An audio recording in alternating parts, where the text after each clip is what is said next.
नमस्कार बच्चों।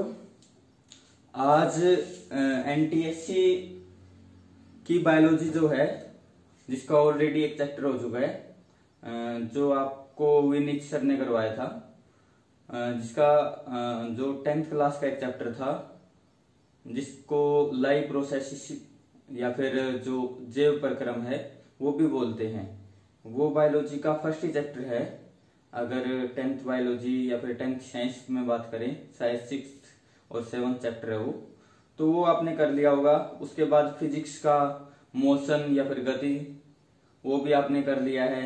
और उसके बाद केमिस्ट्री का भी एक चैप्टर, जिसको बोलते हैं एसिड, बेस एंड साल्ट, यानी अम्ल, अक्षार एंड उदासीन, वो चैप्टर भी आपने कर लिया है।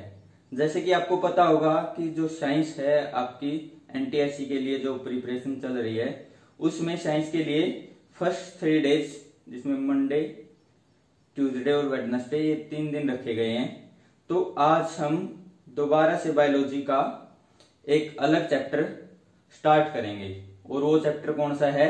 डाइवर्सिटी इन लिविंग ऑर्गेनिज्म, या फिर जीवों में विविधताएं।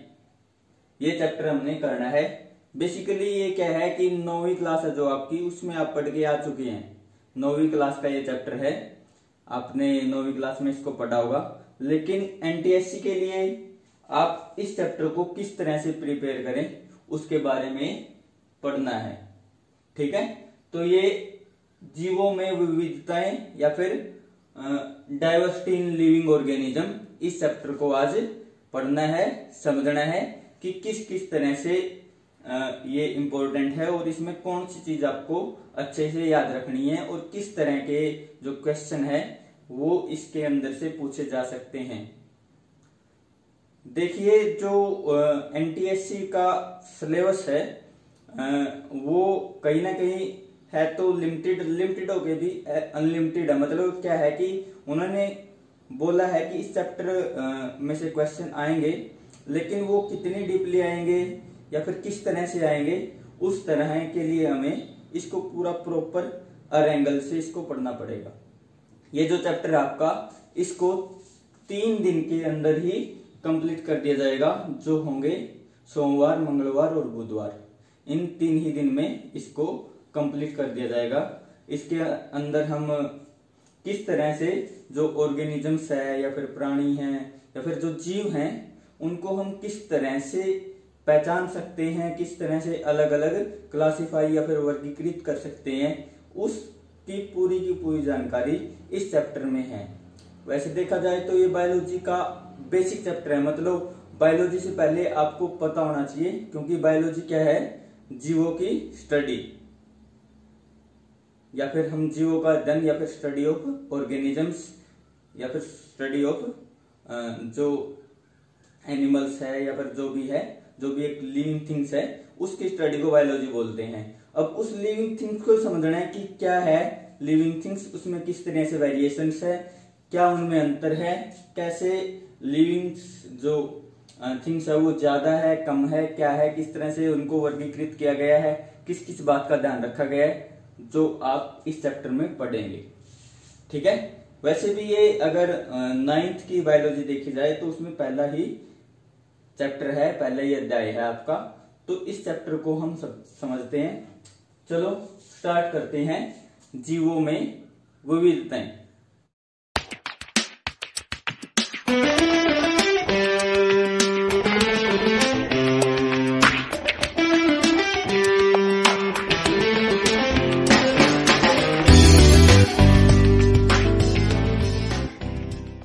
देखिए, इसके बारे में आपने पढ़ा होगा कि जो पूरा का पूरा संसार है, वर्ल्ड है, उसके अंदर बहुत ज्यादा ऑर्गेनिजम्स रहते हैं। ऑर्गेनिजम्स यानी प्राणी है जो उसके अंदर बहुत ज्यादा हैं। और उन प्राणियों में भी क्या है कि बहुत अलग अलग तरह की जाति है, जो या फिर जिनको बोलते हैं कि उनके ग्रुप हैं, वो अलग अलग है। जैसे मानव जाति अलग है, एलिफेंट्स अलग हैं, उसके बाद और जो कैटल्स हैं वो अलग हैं। कैटल को भी छोड़ दें तो वाइल्ड एनिमल्स हैं बहुत सारे, वो अलग हैं। बहुत ज्यादा छोटे ऑर्गेनिजम्स या फिर छोटे प्राणी भी हैं, और बहुत बड़े बड़े जो प्राणी हैं वो भी हमारे संसार में पाए जाते हैं। तो हम इन सब को किस तरह से समझ सकते हैं, हम किस तरह से पता कर सकते हैं कि ये जो एक प्राणी है, पर्टिकुलर प्राणी है, वो किस ग्रुप से संबंध रखता है, उस तरह की नॉलेज हम किस तरह से ले सकते हैं, वो इस चैप्टर में समझना जरूरी है। और उसके साथ आपके सामने मतलब बहुत सारे क्वेश्चन आएंगे कि इनको क्यों जरूरी है, क्यों वर्गीकृत करना जरूरी है, और वर्गीकृत किस किस तरह से किया गया। तो उस तरह के सारे जो क्वेरी है, सारी की सारी बातें हैं, वो इस जो चैप्टर है उसके अंदर पढ़ना है। जैसे देखा होगा आपने कि बहुत सारे सबसे पहले मैं आपको क्लियर कर दूं कि इस चैप्टर के अंदर हम प्रत्येक जीवित वस्तु, लिविंग थिंग्स के बारे में पढ़ेंगे, चाहे वो कुछ भी हो। छोटे से छोटे में हो सकता है कि जब हम माइक्रोस्कोप लगा के या फिर सूक्ष्मदर्शी जिसको बोलते हैं वो लगा के देखते हैं, तो उसके अंदर एक छोटे से एरिया में भी, यानी अगर हम एक जो छोटी पिन है उसके ऊपर भी जो जिसको हम बोलते हैं पेन की टिप बोलते हैं, पिन बोलते हैं, उसके जितने एरिया को जब हम जूम करते हैं, वहां पर थोड़ा सा बड़ा करते हैं, तो उसमें भी हमें लगभग हजारों जीव दिखाई देते हैं, छोटी छोटी कोशिकाएं, छोटी छोटी सेल दिखाई देती हैं। तो वो इतने ज्यादा छोटे हैं कि उनको इतना बड़ा करने के बाद भी क्या है कि वो इतने ज्यादा दिखाई दे रहे हैं, मतलब साइज उनका इतना ज्यादा छोटा है। उससे लेकर और एक बहुत बड़े बड़े ऑर्गेनिज्म भी हैं, जैसे साउथ अफ्रीका का रेडवुड ट्री है, एक पेड़ है जो जिसकी लाल जो लकड़ी है उसकी लाल है, इसलिए उसको रेडवुड ट्री बोलते हैं। तो रेडवुड ट्री का साइज इतना बड़ा है कि आप उसको एक नजर में पूरा देख नहीं सकते।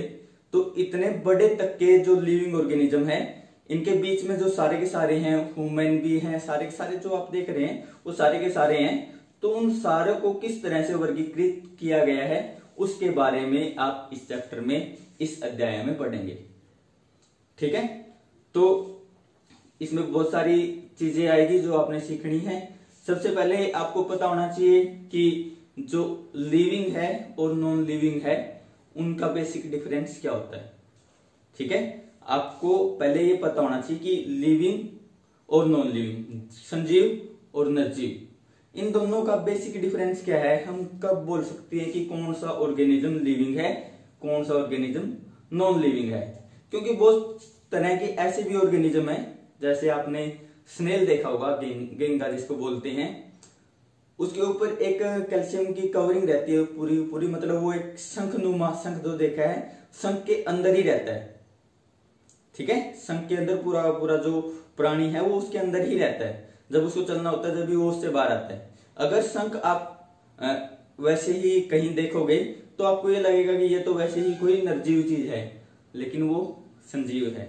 तो इस तरह से हमें पहले संजीव और निर्जीव के बीच का जो बेसिक अंतर है, जो डिफरेंस है, उसको समझना बहुत ज्यादा जरूरी है कि हम किसको, कौन से ऑर्गेनिज्म को संजीव बोल सकते हैं और कौन से ऑर्गेनिज्म को निर्जीव बोल सकते हैं। वैसे तो आप पहचान ही लोगे कि कौन से सजीव है और कौन से निर्जीव, लेकिन उसके लिए 3-4 जो बेसिक क्राइटेरिया है कि वो फॉलो करना होना चाहिए कि वो संजीव के अंदर मिलना चाहिए, तभी हम उनको संजीव बोल सकते हैं। और जो ये क्राइटेरिया है, एक दो मिसिंग भी हो सकता है, मतलब हो सकता है कि एक क्राइटेरिया उसके अंदर ना मिले और दूसरा क्राइटेरिया उसके अंदर मिले, लेकिन उनमें से कोई ना कोई क्राइटेरिया उसके अंदर मिलना चाहिए, तभी हम उसको संजीव की कैटेगरी में या फिर लिविंग की कैटेगरी में रखेंगे। तो उनके बहुत सारे हैं, जैसे मैं एक दो बता देता हूं। उसके अंदर सेल या फिर कोशिका है वो होनी चाहिए। ठीक है, यानी ऑर्गेनिज्म के अंदर कोशिका का होना बहुत ज्यादा जरूरी है। यानी जिस प्राणी के अंदर, जिस ऑर्गेनिज्म के अंदर कोशिका मिलेगी, कोशिका उसके शरीर में अगर है, कोशिकाओं से मिलकर उसका शरीर बना है, तो ही हम उसको लिविंग बोलेंगे। अगर उसमें कोशिकाएं नहीं है तो हम उसको नॉन लिविंग बोलेंगे। अगर इस अकेले फैक्ट के ऊपर जाएं, एक फैक्ट है, अगर इसके ऊपर ही जाएं, इस पॉइंट के ऊपर ही जाएं, तो हमारा एक वायरस है जिसको विषाणु बोलते हैं, वो लिविंग है वैसे तो, क्योंकि बहुत सारी बीमारी भी वो कर रहा है, खुद को डबल भी कर रहा है, सारी चीज कर रहा है, लेकिन उसके पास एक कोशिका नहीं है, वो कोशिका से भी छोटा है, यानी कोशिका के अंदर पाए जाने वाली कुछ चीजें उसके अंदर मिलती है, लेकिन उसको भी हम लिविंग भी बोल देते हैं, नॉन लिविंग भी बोल देते हैं। लिविंग क्यों है? क्योंकि और जो क्राइटेरिया है वो फॉलो करता है, वो उसके अंदर मिलते हैं, लेकिन सेल वाला उसके अंदर नहीं मिलता। बाकी सारे के सारे हैं जो उनके अंदर सेल मिलती है। उसके बाद कुछ एक और क्राइटेरिया हैं जो इसके अंदर आएंगे, जैसे बता देता हूं, रिप्रोडक्शन है,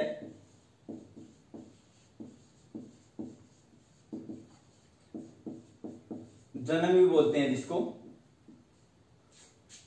देखो अगर कोई भी ऑर्गेनिज्म है, चाहे छोटा हो चाहे बड़ा हो, कितना भी छोटा या फिर बड़ा क्यों ना हो, अगर वो रिप्रोडक्शन नहीं करेगा, जन्म नहीं करेगा, तो वो थोड़े से टाइम में उसकी सारी जो प्रजाति है वो क्या हो जाएगी, खत्म हो जाएगी। तो रिप्रोडक्शन भी अर्थ के ऊपर टिके रहने के लिए जरूरी है, और अर्थ के ऊपर वही जो मतलब प्राणी है, वही जो जाति है वही टिकी रहती है जो लगातार और ज्यादा जनन करती है।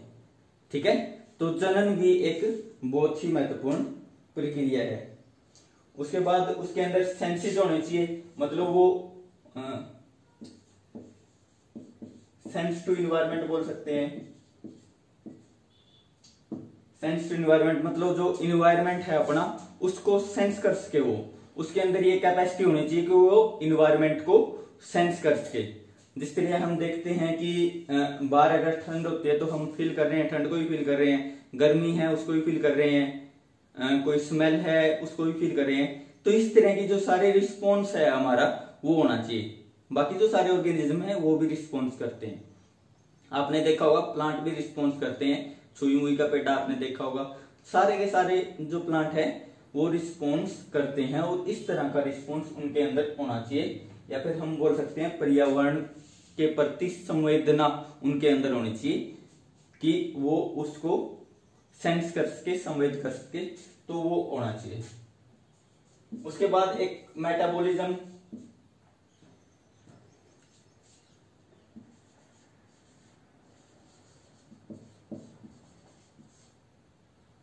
मेटाबॉलिज्म भी इनके अंदर होना चाहिए।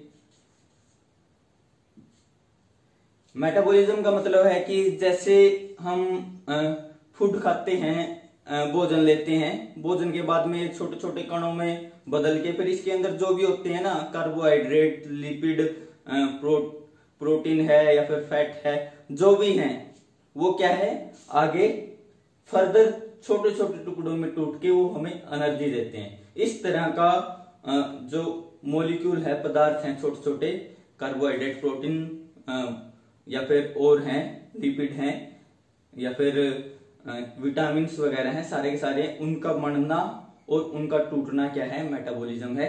उनसे ही हमें एनर्जी मिलती है, यानी हमें जो ऊर्जा है वो वहीं से प्राप्त होती है। जो एटीपी आपने सुनी होगी, तो एटीपी इसी तरह से मिलती है। तो सभी के सभी ऑर्गेनिजम्स को, सभी के सभी प्राणियों को वो एटीपी चाहिए, और एटीपी कब मिलेगी, जब वो मेटाबॉलिज्म का जो प्रोसेस है उसको फॉलो करेंगे। तो मेटाबॉलिज्म का प्रोसेस भी बहुत ज्यादा जरूरी है। तो इस तरह के कुछ कैरेक्टर आते हैं जो लिविंग और नॉन लिविंग के बीच में डिफरेंस करते हैं कि कौन सी चीज लिविंग है और कौन सी चीज नॉन लिविंग है। तो लिविंग और नॉन लिविंग का भी इसके अंदर कंसेप्ट आता है। तो उसके बाद में बात करेंगे कि जो क्लासिफिकेशन हम करेंगे, यानी इनको वर्गीकृत करेंगे, विविधता इनके अंदर है। एक ह्यूमन से दूसरे ह्यूमन, यानी दोनों के दोनों आदमी हैं, उनके अंदर भी विविधता है, डिफरेंसेस है। हो सकता है कि एक का कद थोड़ा ज्यादा है, एक का कम है, एक मोटा है, एक थोड़ा पतला है, एक के एयर्स किसी तरह के, एक के दूसरे किसी तरह के हैं। उनके अलग अलग चीजों में अलग अलग डिफरेंसेस मिलेंगे, यानी डिफरेंसेस सबके अंदर है। इसी तरह से अगर हम और की कैटल्स की बात करें, उनके अंदर भी डिफरेंसेस है, मतलब दो भैंस एक दूसरे से अलग मिलेगी, गाय भी मिल सकती है, ठीक है, और सारे के सारे इस तरह से मिलते हैं। लेकिन हमें जो क्लासिफिकेशन है उसका बेसिस क्या रखना है, आधार क्या रखना है, वो हमने इस चैप्टर में अब डिस्कस करना है। What is the basis of classification, या फिर वर्गीकरण का आधार क्या हो, किस बेस पे वर्गीकरण किया जाना चाहिए। ठीक है, उस चीज को समझना बहुत ज्यादा जरूरी है कि वर्गीकरण तो हम कर रहे हैं कि जो वर्गीकरण है मतलब हम अलग अलग कैटेगरी में अलग अलग जो ऑर्गेनिज्म है या फिर प्राणी है उनको रख रहे हैं, लेकिन रख क्यों रहे हैं, वो क्या है और उनका रखने का तरीका क्या हो। ये दो चीज हैं, दो पॉइंट है कि क्लासिफिकेशन की जरूरत क्यों है और क्लासिफिकेशन का आधार क्या हो, किस बेस पे क्लासिफिकेशन की जाए, और दूसरा क्लासिफिकेशन क्यों की जाए। तो सबसे पहले पहला जो है कि क्लासिफिकेशन क्यों की जाए, what is the role of classification, या फिर व्हाई वी नीड क्लासिफिकेशन, हमें वर्गीकरण की जरूरत क्यों है। ठीक है, देखो अगर मैं आपको एक छोटा सा एग्जांपल लेके बताता हूं। हमारे यहाँ जैसे स्नेक्स मिलते हैं, स्नेक जो मिलते हैं वो सारे के सारे स्नेक, ये नहीं है कि सारे के सारे स्नेक के अंदर ही जहर मिलता है, वो सारे के सारे हमारे लिए मतलब हमें नुकसान पहुंचा सकते हैं, या फिर अगर वो काट ले तो हमारी डेथ हो सकती है, इस तरह का नहीं है। वो सारे स्नेक्स ऐसे हैं जिनके अंदर क्या है, पॉइजन मिलता ही नहीं। ठीक है, तो अगर हम पॉइजनस स्नेक और नॉन पॉइजनस स्नेक को कुछ ऐसे डिफरेंसेस जो उनके अंदर मिलते हैं उनके बेस पे हम अलग अलग कर दें, तो हम उनको इजिली पहचान पाएंगे कि कौन से जो स्नेक हैं वो अगर काटेंगे तो उनकी डेथ हो सकती है, यानी उनके अंदर पॉइजन्स हैं, और बहुत सारे ऐसे हैं जो जिनके अंदर कोई जहर नहीं होता, अगर हम उनके आसपास भी होंगे तो हमें उनसे कोई खतरा नहीं है। तो उसके अंदर जैसे मिलता है कि जो पॉइजनस है वो बहुत ज्यादा चमकीले होते हैं, नॉन पॉइजनस ज्यादा चमकीले नहीं होते, या फिर जो उनके ऊपर डॉट है उनका भी कुछ फर्क रहता है। तो इस तरह से बहुत सारे उनके अंदर डिफरेंसेस हैं जिसमें हम एक पॉइजनस और नॉन पॉइजनस स्नेक को पहचान सकते हैं। ठीक है, उसके बाद अगर बात करता हूं, जैसे एक एगेरिकस नाम की फंजाई है जिसको कुकुरमुताई बोलते हैं, और हम सांप की छतरी जिसको बोलते हैं, उस तरह की है। उसमें भी आपने बहुत सारी विविधताएं देखी होगी। कोई तो व्हाइट कलर की होती है, कोई कलर्ड होती है, या फिर कोई पिंक या कोई दूसरा कलर की भी देखी होगी। आपने देखा होगा कोई बिल्कुल बंद इस तरह से रहती है, कोई बिल्कुल ओपन रहती है। तो इस तरह से वो बहुत ज्यादा तरह की है। उनमें भी जो अगर एगेरिकस है उसके अंदर भी क्या है, एगेरिकस में बहुत सारी पॉइजनस है और बहुत सारी एडिबल यानी जिसको हम खाते हैं वो भी है। तो कौन सी पॉइजनस है कौन सी एडिबल है, उसके लिए हमें क्या है, इनका क्लासिफिकेशन पता होना चाहिए कि कौन कौन से कैरेक्टर एक एडिबल यानी खाए जाने वाली में है और कौन कौन सी एक जहरीली यानी पॉइजनस फंजाई या फिर जिसको खुम्बी बोलते हैं उसके अंदर है। तो ये सारी चीजें हमें पता होना चाहिए, या फिर प्लांट्स में भी हो सकता है, एनिमल्स में भी हो सकता है। तो हम उनको इस तरह के रखेंगे, यानी हम अगर एक पालतू पशु किसी को बनाना है तो हम उसको बनाएंगे जो घास खाए, यानी हमारे लिए नुकसानदायक ना हो। ये थोड़ा ना कि हम शेर को मतलब लेके आके उसको पालतू बनाने की कोशिश करेंगे, क्योंकि उसका नेचर है कि वो आदमी को खा सकता है या आसपास की कोई भी लिविंग ऑर्गेनिज्म की, क्योंकि वो एक क्या है, कार्निवोरस है। ठीक है, तो इन सारी तरह के चीजों का हमें पता चले, इसलिए क्लासिफिकेशन बहुत ज्यादा जरूरी है। एक क्लासिफिकेशन का आधार क्या हो, जैसे ही मैंने स्टार्टिंग में आपसे बात की थी कि हमारी दुनिया में बहुत ज्यादा छोटी से बहुत ज्यादा बड़ी तक चीजें उपस्थित हैं, तो इनके लिए क्लासिफिकेशन का आधार क्या हो, जो बेस है क्लासिफिकेशन का वो क्या हो, तो ये बहुत ज्यादा जरूरी है ये चीज समझना। हाँ, तो बेसिस ऑफ क्लासिफिकेशन या फिर वर्गीकरण का आधार क्या हो, इसके ऊपर बात करते हैं। जैसे कि आपको मैंने बताया ही है कि छोटे से लेकर और बड़े से बड़े ऑर्गेनिज्म तक की क्लासिफिकेशन हमने करनी है, तो उसके लिए उसका आधार क्या हो। ठीक है, तो इसके अंदर आपको कुछ क्राइटेरिया मिलेंगे जो बहुत ज्यादा जरूरी है पहले स्टेज पे क्लासिफिकेशन करने के लिए। उसमें क्या है कि जैसे कोशिका है, जो सेल की हम बात कर रहे हैं, वो सेल क्या है, दो तरह की होती है। ठीक है, दो तरह की सेल हमारे जो वर्ल्ड है या फिर संसार है या फिर जो अपने प्राणी है, सारे सारे जो प्राणी हैं उनके अंदर देखने को मिलती है। वो दो तरह के कौन से हैं, एक है प्रोकैरियोटिक और दूसरा यूकैरियोटिक। इनको हिंदी में प्रोकैरियोटिक और यूकैरियोटिक ही लिखा जाता है, तो इसका भी ध्यान रखें। प्रोकैरियोटिक जो ऑर्गेनिज्म है वो क्या है, देखो आपने अगर कोशिका कभी पढ़ी हो या फिर देखी हो तो उसके अंदर क्या है, कोशिका मिलेगी, कोशिका झिल्ली मिलेगी जिसको बोलते हैं सेल मेम्ब्रेन बोलते हैं, या फिर कोशिका भित्ति उसके अंदर मिलेगी जिसको सेल वॉल बोलते हैं। उसके अंदर क्या मिलेंगे, न्यूक्लियस मिलेगा जिसको केंद्रक बोलते हैं, न्यूक्लियस के ऊपर भी झिल्ली मिलेगी जिसको जो केंद्रक है, केंद्रक झिल्ली जिसको बोला जाता है। उसके अंदर साइटोप्लाज्म मिलेगा जिसको जीव द्रव्य बोला जाता है। गोल्जी बॉडी, जिसको गोल्जी बॉडी बोला जाता है, इस तरह भी लिखी रहती है, या फिर गोल्जी कण भी बोला जाता है जिसको हिंदी में। उसके बाद माइटोकॉन्ड्रिया है वो मिलेगा, क्लोरोप्लास्ट है जो लवक बोलते हैं जिसको, वो भी मिलेगा। तो बहुत सारी चीज आपने देखी होगी, पढ़ी होगी। ठीक है, जो मैं ये सारी चीजें बता रहा हूं ना, ये क्या है, यूकैरियोटिक सेल में मिलती है। जो प्रोकैरियोटिक सेल है वो क्या है, उसके ऊपर एक झिल्ली मिलती है, लेकिन उसके अंदर कोई भी ऐसा कोशिकांग या फिर जो सेल ऑर्गेनेलिस बोलते हैं, यानी जो कोशिका के अंदर मिलता है, जो मैं बता रहा हूं आपको, माइटोकॉन्ड्रिया, जो क्लोरोप्लास्ट है, माइटोकॉन्ड्रिया है, गोल्जी बॉडी है, एंडोप्लाज्मिक रेटिकुलम है, जालीदार जो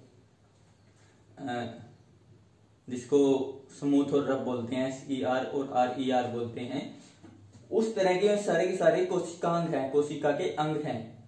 ठीक है, वो सारे के सारे कोशिकांग के ऊपर जो झिल्ली है, मेम्ब्रेन है, वो ओनली यूकैरियोटिक में मिलती है। प्रोकैरियोटिक में अगर जो केंद्रक में मिलेगा, केंद्रक के ऊपर भी कोई मेम्ब्रेन नहीं मिलेगी। समझ रहे हो आप, केंद्रक के ऊपर भी, यानी केंद्रक के ऊपर भी कोई झिल्ली नहीं मिलेगी, यानी जो न्यूक्लियर मेम्ब्रेन है वो भी नहीं मिलेगी।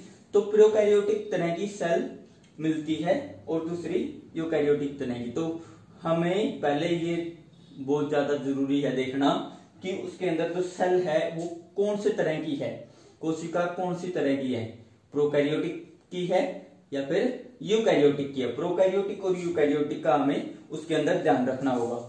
उसके बाद क्या है, उसके बाद हमें देखना होगा कि जो जीव है उसके अंदर एक ही कोशिका है, एक कोशिकीय जीव जिसको बोलते हैं, या फिर वो बहुकोशिकीय जीव है, यानी यूनिसेलुलर है या फिर मल्टीसेलुलर है। बहुत सारे ऑर्गेनिज्म है जो हम माइक्रोस्कोप के नीचे देखते हैं, वो क्या है, एक कोशिकीय है। अमीबा आपने देखा होगा, एक कोशिकीय है। हम क्या है, बहुकोशिकीय है। तो हमें ये भी एक पॉइंट रखना है जो अपना वर्गीकरण में, कि वो एक कोशिकीय है या बहुकोशिकीय है, यूनिसेलुलर है या फिर मल्टी सेलुलर है। ठीक है, उसके बाद में उसमें कोशिका से ऊपर अगर चलें तो बहुत सारे ऐसे भी ऑर्गेनिज्म है जिसमें टिश्यू सेल का ग्रुप होता है, एक फंक्शनल ग्रुप सेल का। टिश्यू के बाद में ऑर्गन, फिर ऑर्गेनिज्म, किस तरह का उसमें सिस्टम मिलता है उसके बेस पे भी हम क्लासिफिकेशन कर सकते हैं, लेकिन वो बाद में होती है।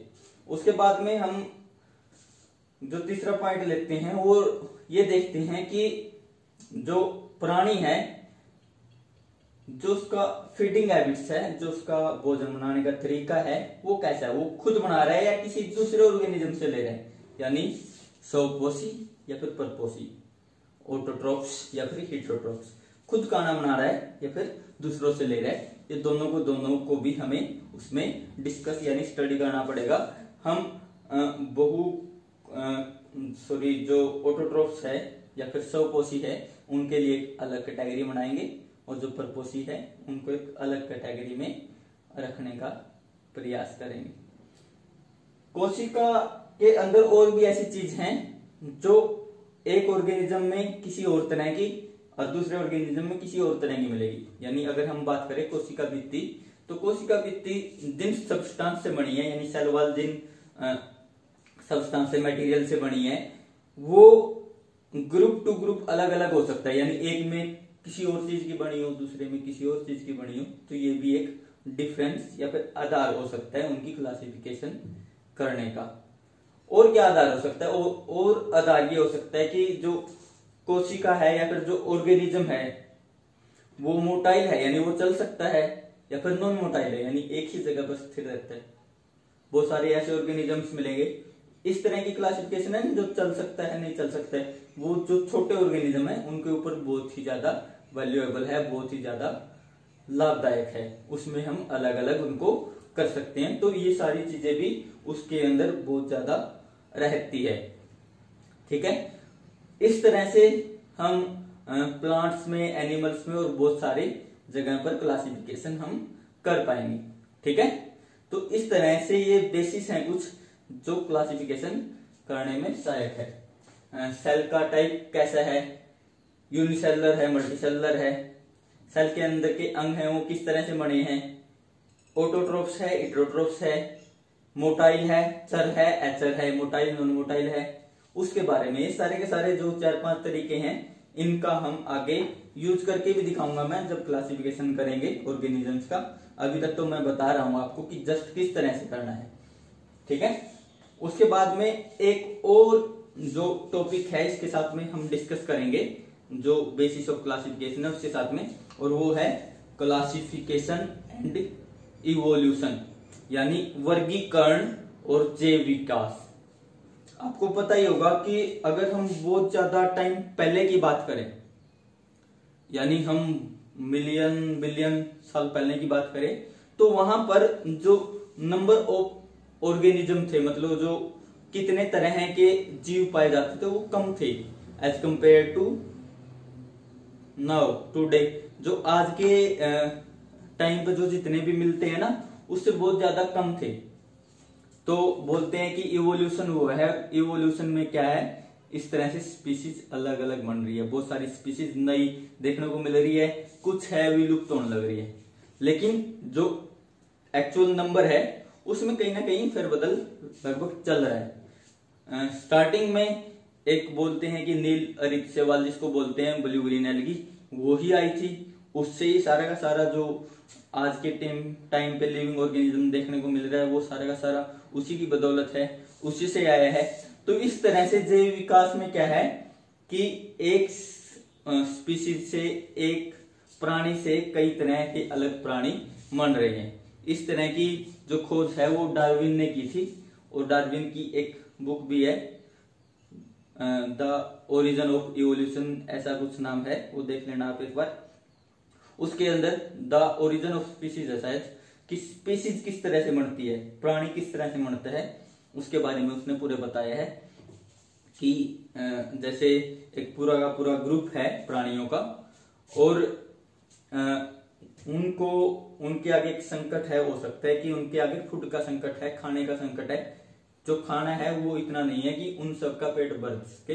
तो क्या है, उनमें से कुछ ऑर्गेनिज्म है, तो उनमें से कुछ संख्या है वो क्या है, दूसरे खाने की तरफ खुद को क्या है ट्रांसफर कर दे, क्योंकि उनको भी जीवित रहना है।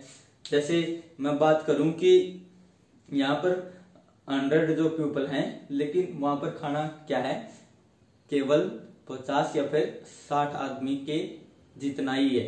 यानी जो यहाँ पर अगर एक फॉरेस्ट में है वो, वहां पर जो भी फल लग रहे हैं या जो भी खाने की चीज लग रही है वो 60 जो आदमी है उनके जितना ही है। तो वहां पर दो चीजें होगी, या तो कंपटीशन होगा, यानी उनके अंदर आपस में लड़ाई होगी कि 60 कौन से होंगे, जो बेहतर 60 होंगे वो सरवाइव करेंगे और बाकी के 40 मर जाएंगे। ठीक है, ये भी एक थ्योरी है, सर्वाइवल फॉर फिटेस्ट। ठीक है, ये थ्योरी आप पे भी लागू होती है। जैसे एनटीएससी में वो ही बच्चे आए हैं जो एनटीएससी में खुद को रख पाए हैं। वैसे तो आपकी क्लास में ज्यादा बच्चे हो गए, लेकिन एनटीएससी में कुछ एक बच्चों को रखा गया है क्योंकि आपने जो survival for the fittest theory है उसके ऊपर आप कहीं ना कहीं उनको कम्पीट कर रहे हो, मतलब उनसे आगे हो। ठीक है, उनसे पहले आपको ये मौका मिल रहा है क्योंकि आपने जो अपने पास्ट है, पिछली क्लास है, उनमें अच्छा पढ़ा है, इसलिए आप उनसे थोड़ा सा आगे हो। अगर आप इसको अब छोड़ रहे हो और दूसरा पढ़ना शुरू कर रहे हैं तो वो आपसे आगे जा सकता है। इस तरह की थ्योरी कुछ है कि जो लगातार परिश्रम करेगा वो ही रेस में बना रहेगा। इस तरह की वो कुछ थ्योरी है, उसके बारे में भी इवोल्यूशन का अगर होगा तो उसमें कभी पढ़ेंगे। ठीक है, तो वो भी बहुत ज्यादा जरूरी है। लेकिन मैं बात कर रहा था उसकी कि एक वो हो सकता है कि उनके अंदर इस तरह से जीवन की रेस लगेगी, या फिर दूसरा तरीका ये भी हो सकता है कि वो 40 क्या करें कि हम जो एक अर्बीवोरी फूड है उसको छोड़ के कार्निवोरी फूड की तरफ ट्रांसफर हो जाए। यानी वो उनको जो उसके प्रोडक्ट हैं, सेब है, कुछ भी है, उसके फल हैं, उनको छोड़ के वो ये सोचें कि हम इनको छोड़ के हम मांस है या और है उसको खाना शुरू कर देंगे। तो उससे क्या होगा, देख 40 मांस खाने वाले हो गए और 40 60 हैं जो वो उस तरह के हो गए। तो उसके अंदर थोड़े टाइम के बाद में उनकी प्रकृति में थोड़ा सा चेंज नजर आएगा, जो उस तरह का खाना खा रहे हैं या फिर उस तरह का खाना खा रहे हैं। ठीक है, और एक ऐसा टाइम आएगा कि वो एक दूसरे से बिल्कुल अलग दिखने लगेंगे और उस टाइम पर हम क्या कह सकते हैं कि ये तो अलग अलग स्पीसीज हैं। इस तरह से स्पीसीज बनती है। ठीक है, तो स्पीसीज का कंसेप्ट है जो इस तरह से है। जैव विकास का वर्गीकरण में बहुत ज्यादा बड़ा रोल है, उसकी वजह से स्पीसीज का नंबर कम या फिर ज्यादा, जैव विकास में ज्यादा ही होता है मोस्टली, तो ज्यादा हो रहा है और उसका वर्गीकरण हम उसके बाद कर पा रहे हैं। तो इस तरह से हमें इस पूरे जो चैप्टर है उसको पढ़ना है। ये फर्स्ट लेक्चर था जो बेसिक था। इसके बाद कल और परसों भी 2 लेक्चर और होंगे जिसके अंदर हम इस पूरे के पूरे चैप्टर को कंप्लीट कर लेंगे। ठीक है, आज की क्लास में हम इतना ही पढ़ते हैं। इसके लिए आपने जो बड़े ध्यान से सुना उसके लिए आपका धन्यवाद। और एक चीज और मैं कहना चाहूंगा, जो आपका एनटीएससी और एनएनएमएस चैनल है उसको आप पहले से भी सब्सक्राइब, और जो उसमें एक कंटिन्यूआ या फिर बेल आइकन है उसको भी अगर आप सब्सक्राइब ऑल पे करके रखोगे तो उसमें क्या है कि जैसे इस चैनल पर कोई भी जो सब्जेक्ट एक्सपर्ट है, चाहे वो मैथ की हो या physics, chemistry, math, geography, polity science, history या फिर किसी भी सब्जेक्ट की वीडियो हो, जो जैसे ही वो उसके ऊपर अपलोड होगी आपके पास एक नोटिफिकेशन आ जाएगा और आप उसको देख पाएंगे। कई बार ऐसा होता है कि वो वीडियो का लिंक आप तक नहीं पहुंचता है, जिससे आप या तो लेट हो जाते हैं उस वीडियो को देखने में या फिर आप उसको देख नहीं पाते, या फिर ये हो सकता है कि 3-4 वीडियो का लिंक आपके पास एक साथ ही पहुंचे। अगर एक साथ पहुंचेंगे तो आप कंफ्यूज हो जाएंगे कौन सी देखे कौन सी छोड़े। तो उसके लिए ये बहुत ज्यादा जरूरी है कि आप जो चैनल है उसको पहले से ही सब्सक्राइब करके रखें। और उसके बाद में एक चीज और मैं क्विज से रिलेटेड कहना चाहूंगा। जो कल क्विज हुआ था उसके अंदर आपका जो पार्टिसिपेशन था वो बहुत अच्छा था। लगभग बहुत सारे बच्चों ने इसके अंदर पार्टिसिपेशन किया, ये बहुत अच्छी बात थी। लेकिन मैं कहना चाहूंगा कि एक तो उसमें आप एक बार ही रिस्पॉन्स करें, मतलब एक ही बार ही गूगल फॉर्म को भरें और उसको अपना पूरा टाइम लेके भरें।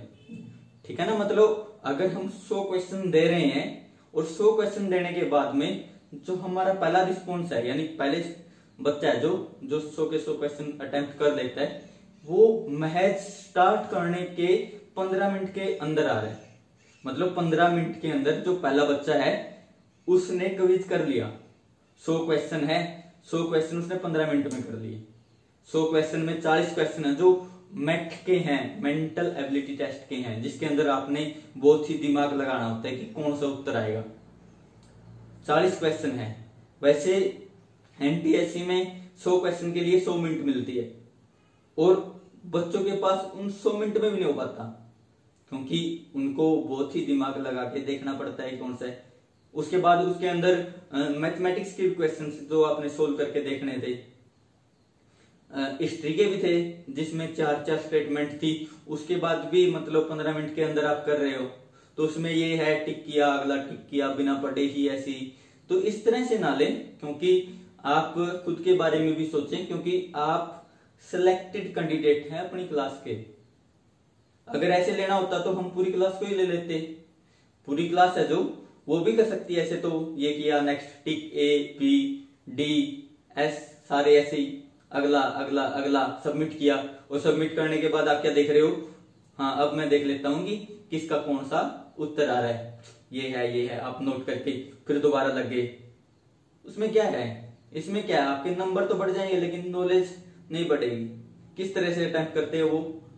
और एक और बात ध्यान रखना, अगला जो क्विज होगा वो अब संडे आएगा, उससे नेक्स्ट संडे को होगा, ठीक है। और उसके अंदर एक चीज रखी जाएगी कि आप एक ही रिस्पॉन्स भर सकते हैं। एक बार आपने सबमिट कर दिया, उसके बाद आपके फोन से वो लिंक भरा ही नहीं जाएगा। और दूसरा, सबमिट करने के बाद भी आपको अपने नंबर नहीं दिखाई देंगे, वो 1-2 दिन रिजल्ट के बाद ही कोशिश किए जाएंगे कि आप कितने नंबर आए। और ना ही ये बताया जाएगा कि आपका कौन सा क्वेश्चन ठीक है और कौन सा गलत। तो अगली बार जो अगले से अगले संडे को क्विज होगा, उसमें आप ये चीज बहुत ही मतलब ध्यान से दिमाग में डाल लें कि आपको एक ही चांस मिलेगा। अगर आप 15 मिनट में कर रहे हो तो आपको वही, जैसे आपने इस क्विज में नंबर मिले हैं 21, 18, 19, 100 में से अगर हम रैंडम किसी बच्चे को भी दे देना तो वो भी 25 ले लेगा। आप 10वीं क्लास के हो, तो इसमें थोड़ा सा आपको ध्यान रखना है। पता नहीं कितने कितने अटेम्प्ट ले रहे हैं, 60+ अटेम्प्ट भी ले रहे हैं। एक बच्चा 60 से ज्यादा फॉर्म भर रहा है, 60 से ज्यादा बार। तो इस तरह का ना करें। अगला क्विज में ये सारी चीजें ध्यान रखी जाएगी, आपको एक ही मौका दिया जाएगा। हो सकता है कि इसमें टाइम भी मिले, लेकिन टाइम तो आप पहले ही 15 मिनट का ले रहे हो। अगर हम 2 घंटे डाल रहे हो तो आप तो पहले ही उसको 15 मिनट में तो कर ही देना है। तो इन सारी चीजों का आप प्लीज ध्यान रखें और इस तरह से ना करें, क्योंकि आप सिंसियर बच्चे हो, अपनी क्लास के ओनर बच्चे हो, तो इन सारी चीजों का ध्यान रखें। धन्यवाद। आज का लेक्चर यहीं पर खत्म करते हैं। आशा करता हूं आपको समझ में आया होगा। अगर कुछ भी आपको इसमें प्रॉब्लम रहती है तो आप नीचे कमेंट में वो लिख सकते हैं, कमेंट में लिख सकते हैं कि किस चीज में आपको दिक्कत है, और वो मैं कल यहाँ पर दोबारा बता दूंगा। तो ठीक है, धन्यवाद।